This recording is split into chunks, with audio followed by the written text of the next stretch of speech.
అందరికీ నమస్కారం.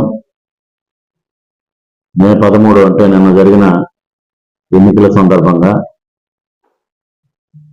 మరి ఇటీవల కాలంలో జరిగిన రాజకీయ పరిణామాల నేపథ్యంలో నా అభ్యర్థిత్వం ఇబ్బందికరంగా మారిన పరిస్థితుల నుంచి నిన్న పోలింగ్ పూర్తయ్యే వరకు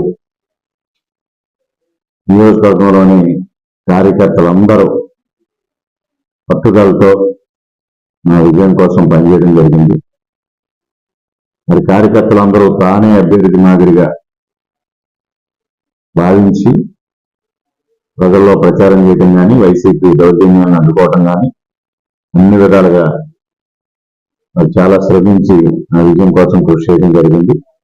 ముఖ్యంగా తెలుగుదేశం పార్టీ కార్యకర్తలకు, జనసేన కార్యకర్తలకు, నాయకులకు, అదేవిధంగా భారతీయ జనతా పార్టీ నాయకులకు అందరూ కూడా నిన్నటి పోలింగ్ ప్రక్రియ పూర్తయ్యే వరకు చాలా అత్యంత పట్టుదలతో పనిచేయడం జరిగింది. అదేవిధంగా ముఖ్యంగా జనసేన ఇన్ఛార్జ్ మర్రెడ్డి శ్రీనివాసరావు గారు, అదేవిధంగా గోదావరి జోన్ కోఆర్డినేటర్ నాగు గారు, అదేవిధంగా భారతీయ జనతా పార్టీ నాయకులు అందరూ కూడా సమన్వయంతో పనిచేయడం జరిగింది.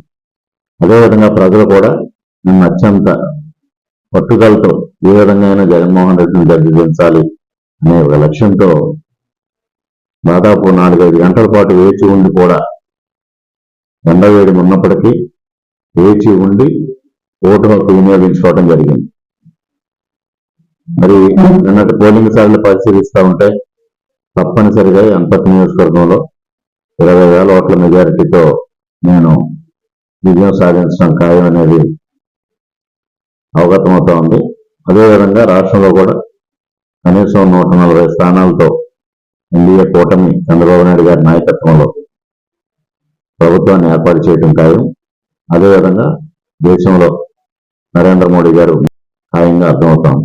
ముఖ్యంగా అనపర్తి నియోజకవర్గంలో ఈ గత నెల రోజులుగా విపరీతంగా శ్రమించి కష్టపడి పనిచేసి నా విజయం కోసం శ్రమించిన తెలుగుదేశం, జనసేన, భారతీయ జనతా పార్టీ కార్యకర్తలకు, నాయకులకు, అదేవిధంగా ప్రజలు కూడా స్పందించిన విధానానికి కానీ, ప్రజలు చూపించిన చొరవ కానీ అందరికీ పేరు పేరున హృదయపూర్వకంగా కృతజ్ఞతలు తెలియజేసుకుంటూ ఉన్నా.